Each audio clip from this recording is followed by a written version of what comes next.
Kahapon po ay narinig na rin natin sa wakas ang pinakahihintay nating ulat ukol sa mga ginawang pagdinig ng Blue Ribbon Committee patungkol sa flood control anomalies. Ngunit, Ginoong Pangulo, ang isa pong mabigat na tanong ngayon ay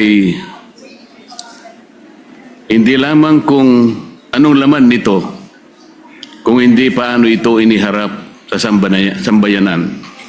9 months from the initial hearing, 5 months from the time we released the so-called minority report, and 2 months from the time I delivered my privileged speech regarding the delays in this flood control investigation. Better late than never, ika nga. Subalit, nakakapagtaka naman ata na matapos ang lahat ng panahong iyon, ano po ba ang inihain sa Senado? Hindi isang formal na committee report, Ginoong Pangulo. Hindi isang rekomendasyong may bigat at otoridad ng komite. Kung hindi isang progress report na piniling ihatid sa pamamagitan ng privilege speech kahapon ng chairperson. Kung ganito lang din pala ang kahihinatnan, bakit kailangan pa niyang paabutin ng ilang buwan ang paglalahad kung ang tunay na nais ay may paalam sa taong bayan ang kinahinatnan ng mga pagdinig? Kaya ang isa pong pinakamalaking tanong ng lahat ay nasaan po yung progress sa paghahanap ng bayan ng katotohanan? Ano na po ang nangyari sa komite na siyang dapat nangunguna sa pagsisiwalat ng korupsyon at sa paghahanap ng pananagutan? Baka naman ang tunay na problema ay hindi ang kakulangan ng pirma, kundi ang kakulangan sa political will na dalhin ang investigasyon sa natural na tinutumbok nitong direksyon hanggang sa pinakadulo ng pananagutan. If there's a will, there's a way. Bungad ni Senator Lacson kahapon. Kilala siyang magaling na investigador nung panahon niya sa kapulisan. Kung nanaisin niya talaga na tuntunin ang katotohanan sa pamamagitan ng ebidensya na kanyang binigyan pa ng diin, dapat ay hindi niya tinitigilan o ipinagpapaliban ang mga pagdinig. Sinasabi niya na marami daw akong dahilan kung bakit hindi ako pumipirma sa partial report. Ngunit mas marami akong katanungan sa kanyang sariling mga dahilan kung bakit hindi matapos-tapos ang investigasyon ng Blue Ribbon patungkol sa bagay na ito. May mga napako at pabago-bagong desisyon tulad ng Abril 14, naka-schedule ang pagpapatuloy ng hearing sa Blue Ribbon Committee ngunit biglang ipinagpaliban. Ngayon naman, ang kondisyon sa partial report na hindi raw magpapatuloy, Ginoong Pangulo, ang pagdinig hanggat hindi napipirmahan ang partial report. Isa itong malinaw na pag-atras sa nauna niyang sagot sa akin nung siya'y direktang tanungin ko sa bulwagang ito, Ginoong Pangulo.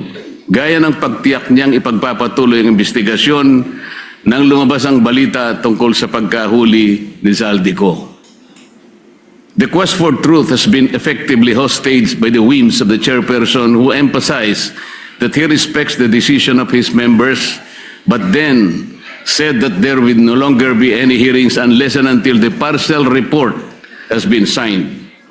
He also said that he wants a healthy discussion, yet won't accept any interpellations. Ano po ba talaga, kuya? Senator Lacson is indeed consistently inconsistent, invoking transparency when convenient, but resisting accountability the moment questions are directed at him and his report. Mr. President, are all members of the committee mandated or obligated to sign committee reports? Can members of the BRC be compelled to sign a partial report? There is nothing in our rules that say so, Mr. President, because his statements appears to imply that the delay in the release of the committee's partial report is the fault of the committee members themselves. How can the chair say that refusal to sign is tantamount to blocking the committee report? Isn't it the minority who submitted the so-called minority report to awaken the committee chair in submitting the report that was long overdue. Siya ay iniluklok ng taong bayan sa posisyon dahil sa tiwala nila sa isang tinaguriang independent fiscalizer ng Senado.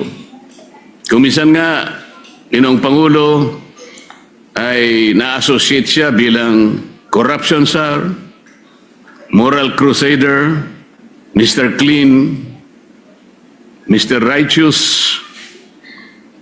Holy Willy, Grabbuster. Ngunit imbis na gampanan ang kanyang tungkulin sa mamamayan, gumagawa pa siya ng isang imposibleng kondisyon, ang pagpirma sa partial committee report para lamang hindi ituloy ang pagdinig. Moreover, Senator Lacson is again spreading this false narrative na kapag hindi ka pumirma, hindi mo sinusuportahan ang pagtataguyod ng accountability laban sa korupsyon. Let's correct this false narrative, Mr. President. Hindi minamandato ng tuntunin ng Senado na ang lahat ng miyembro ng komite na pumirma sa bawat report na nilalabas ng komite. At the most of it, sumasang-ayon ka kaya ka pumirma. So let this be a clarification to the false narrative being peddled by the chairperson. I haven't signed the report not because I don't advocate for accountability, but because the report itself is incomplete and thus could be biased, Mr. President. To press the committee members into signing a document they are not fully convinced risks compromising both the integrity of the process and the credibility of the committee. Anong kasiguraduhan ng mga miyembro ng komite na ang kanilang pagpirma sa partial committee report ay hindi gagamitin para tuldukan ang mga pagdinig at iwasan na ang paggawa ng matagal na inaantay ng taong bayan na final report? Anong gagawin o magagawa pa rin natin, Ginoong Pangulo, kung sakasakaling sabihin niya na tapos na ang pagdinig, total majority na ang nakapirma? It could be a trap, Mr. President. Bukod pa rito, Mr. President, may isang bahagi po sa nasabing privilege speech ang kumuha sa aming atensyon at hindi namin maaaring palampasin. Tulad nitong flood control scandal na patago ang atake. Ito pong slide na may pamagat na allocables at leadership fund na kanyang ipinakita sandali kahapon ay may imahe na hindi naman lubos na inilantad sa taong bayan. Putol, hindi buo, walang sapat na konteksto. At tila ba'y tumutukoy sa representasyong ito bilang humihingi ng mga proyektong katumbas ng 500. Whether it's 500 billion, 500 million, or 500,000. The big document tells a narrative that a certain Kong Marcoleta has this 500 allocation for the DPWH.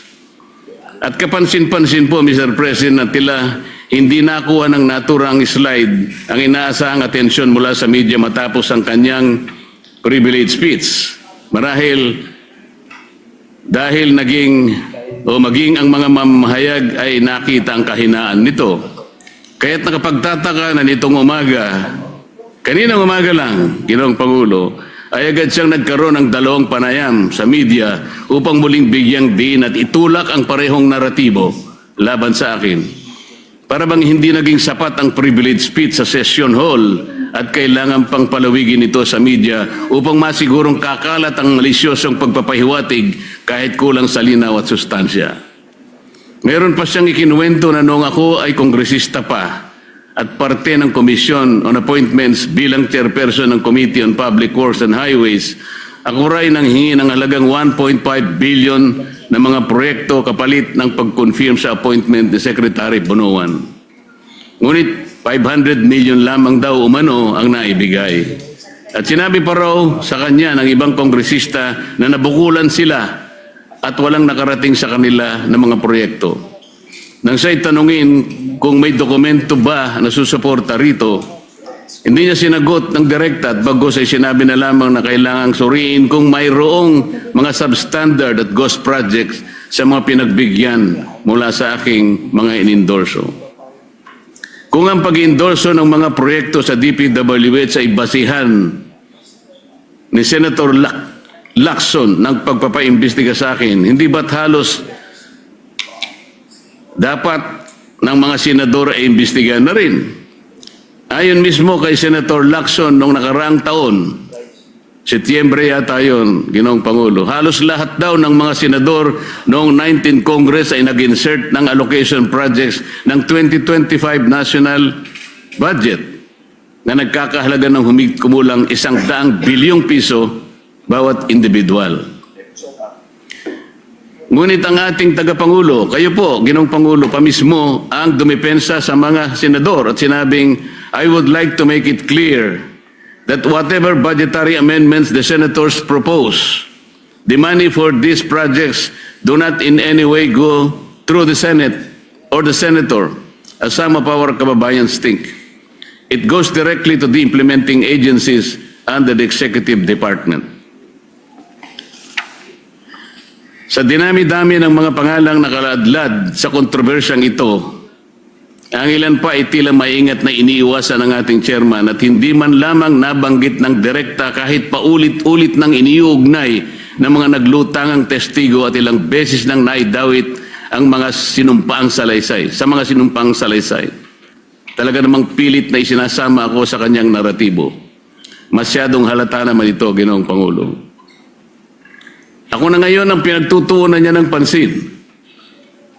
Dahil ba sa ako lamang ang nagsasabi sa kanya na gawin niya dapat ang trabaho niya, Mr. President?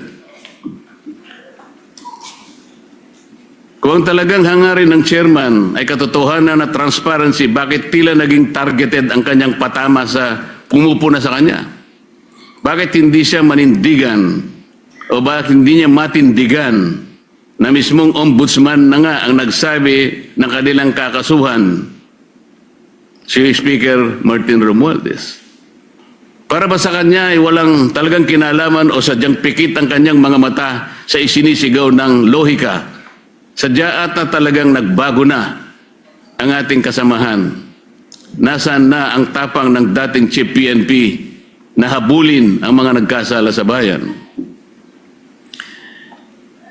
Kung itong issue nga na patungkol sa paglimas ng ating national budget ay kanyang iniiwasan at ipinagpapaliban ng matagal, ngayon gusto niyang puntahan ng umunoy breakdown ng mga proyekto para malaman kung may mga ghost projects sa mga ito.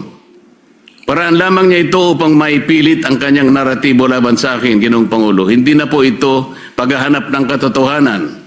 Ito ay pagpapalutang ng duda sa pamamagitan ng isang palabas. Hindi na rin po bago sa akin itong ganitong pailalim na pag-atake, Ginoong Pangulo. Nakita na natin ito nang siya ay sadyang nagpakalat ng isang splice o pinagtagpi-tagping video ng aking mga pahayag upang baluktutin ang tunay kong sinabi at linlangin ang publiko tungkol sa aking posisyon. Noon pa man malinaw nang may pagtatangkang sirain hindi lamang ang aking pangalan kung hindi pati ang aking kredibilidad bilang lingkod bayan. At ngayon, tila inuulit na naman ang parehong taktika mula sa isang manipulated video noon hanggang sa mga pahapyaw na slide na naglalaman ng hindi kompletong dokumento ng ating mga mamayan para gumawa ng mabuti para sa ating bayan. At mas lalong nakadidismaya pa, Ginoong Pangulo, na sa halip na gamitin ang kapangyarihan ng Senado upang papanagutin ang makasalanan at hanapin ang buong katotohanan, ginagamit ito ng ilan bilang kasangkapan sa pagtitibag laban sa mga hindi kayang patahimikin at pigilan. Ginoong Pangulo, bakit ako pipirma sa isang partial report kagaya ng aking pinahayag kahapon? Ang partial report ay unfinished report. Wala pong sinasabi na ang ating mga tuntunin ay kinakailangang magpahayag ka o mag-report ka ng isang partial report. Bakit po kinakailangang partial report and hindi pa final report? At paano po tayo magkakaroon ng final report, Mr. President, kung hindi po niya itutuloy ang mga dapat na ginawa niyang pagdinig? Napakarami po ang dapat na ipatawag, gaya po ng aking ipinag-privilege speech ng mga nakaraan, Mr. President. Ngunit ayaw niya talagang tawagin ang mga taong ito. Tila baga, meron siyang pinagtatakpan talaga. Taong bayan na po naghihintay, Mr. President. Hindi ba ang taong bayan ang pinagsisilbihan natin? Meron pa po bang tinitingnan siyang mas mataas sa taong bayan, Mr. President? Palagi niyang sinasabi, hindi ko raw po naiintindihan ang interparliamentary courtesy. Mabigat na paratang, Mr. President. Sinabi ko nga po kahapon, ang interparliamentary courtesy ay kinapapalooban ng dalawang kapulungan, ang Kongreso at saka ang Senado. Paggagalangan sa bawat chamber. Ngunit bakit po itinatanghal niyan ay galang natin ang kabilang chamber, ngunit tayo mismo dito sa ating sariling bulwagan ay hindi ko nakikita ang tunay na paggagalangan. Alin bang mas importante, Ginoong Pangulo? Kailangan ba nating munang igalang ang ating kapitbahay, pero hindi natin igagalang mismo ang miyembro ng sarili nating pamilya? Dito susukatin kung sino po ang merong dalawang standards. Nasabi ko po kahapon, bakit hindi ko babaliwalayin ang konsepto ng interparliamentary courtesy kung yung pong mga taong binabanggit sa napakaraming mga testimonya ng tinawag nating mga witnesses at mga resource persons ay tumutukoy sa mga taong ito? Gagamitin pa natin yon samantalang sinabi nga natin nilimas na nga ang pera ng bayan. Gagamitin mong pagtatakip dahil sa paggalang sa interparliamentary courtesy. Hindi ba sa unang-una pa lang sila nang hindi gumalang sa mga taong bayan na pinaglilingkuran natin? At sa kanya pong interview kaninang umaga, nabanggit niya, ako po'y wala na raw sa hulog. Hindi ko raw po maintindihan na tumayo siya dito at sinabi niya na ayaw muna niyang sumagot. He cannot yield to the floor until and unless the partial report has been signed by the majority. Madali pong intindihin yun, Ginoong Pangulo. Ayaw niya talagang ituloy ang pagdinig sapagkat gagawin niyang kondisyon na kinakailangan muna na mapirmahan ang partial report. Saan ka naman nakakita ng ganong klaseng pangangatwiran? Ang sabi ko po, ngayon ko lang nakita ang very highly unusual na patakaran para sa kanya. Sabi ko nga po, kung sinabi niya mismo, ayaw ko magpa-interpolate kahit kanino, lalong-lalo na kay Senador Marcoleta. Diretsahan, Mr. President, tatanggapin ko yun. Ayaw niya bakit ko siya pipilitin? Ngunit kung gagawin niyang dahilan, kaya ayaw niya magpa-interpolate, sapagkat gagawin niyang kondisyon na kailangan mapirmahan muna ang partial report, ino-hostage niya ang taong bayan, Mr. Speaker. Yun po ang hindi ko kayang tanggapin. Ano ito, takutan? Kaya niya ginawa yun? Kaipala, Mr. President, kaya pala siya nag-privilege speech. Hindi dahil sa meron siyang gustong sabihin, para ipakita niya yung kapirasong sulat na yun, may nakalagay, Kong Marcoleta, 500. Yun po yung gusto niyang palabasin. Ganito na po tayo ngayon, Ginoong Pangulo. Bakit ko pipirmahan yung partial report? Isa po sa hindi ko matanggap-tanggap do sa partial report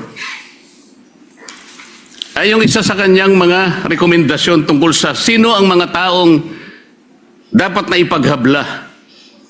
Tingnan po ninyo, Ginoong Pangulo, doon sa kategoryang public officials categorized under recommendations for preliminary investigation, ang dami pong legislators doon. Pinangungunahan na po ni Saldico at marami pa pong iba. Sa mga intermediaries po, Mr. President, binanggit niya si Undersecretary Traigib Olaybar. Binanggit niya yung Maynard Ngu. Hindi ko po alam kung sino yung Caroline Villayap, J.Y. De La Rosa, Mrs. Patron, Lawrence Cruz, John Paul Estrada, Mark Tiksay, alias Peng. Pero wala po yung Yusek Adrian Bersamin na siya mismong naghayag sa plenaryo nung nagkakaroon po ng plenary debates na po sa ating budget. Siyang naghayag mismo sa pangalan ni Yusek Bersamin at ayon sa kanya, ni-name drop niya ang pangalan ng Pangulo. Sinabi rin po ni Saldico, yung 30 Tamarind Street na kung saan 1 billion ang nai-deliver ni Saldico. At ang tumanggap po noon ay si Yusek Jojo Cadiz. Napakabigat na akusasyon. Ginoong Pangulo, wala man lang po rito sa dapat na banggitin na intermediaries. Nasaan po ang pangalan ni former Speaker Martin Romualdez? Nilagay po niya doon sa classification ng public officials categorized under fact-finding investigation. Ang laki po ng diferensya ng fact-finding investigation sa preliminary investigation. Bakit po yung tinuturo mismo na mastermind, yung pa po yung nasa, wala po sa preliminary investigation, nasa fact-finding lang. Tingnan po ninyo yung mga lumabas sa mga dyaryo, sa mga periodiko, Ginoong Pangulo. Billionaire News Channel dated May 5, 2026. Ombudsman, Romualdez umanong tinuturing mastermind sa controversial na flood control scandal. Politico.com dated May 5, 2026. With 56 billion in supposed kickbacks, Ombudsman tags Martin Romualdez as mastermind of flood control scam. Abante dated May 5, 2026. Ombudsman, Romualdez Co. mastermind ng 56 billion flood control kickbacks. Abogado.com PH dated May 5, 2026. Ombudsman panel tags Romualdez and Co. as masterminds. Dito pa lang po sablay na yung report Nandun lang siya sa fact-finding, samantalang ang ombudsman, tinag na po siya, isa sa mastermind. Saan po ba punta ang report? Ginoong Pangulo. Ginoong Pangulo, ang Senado ay hindi dapat maging entablado para sa mga intrigero na alam naman natin kung ano ang totoong motibo. Maraming salamat po, Ginoong Pangulo.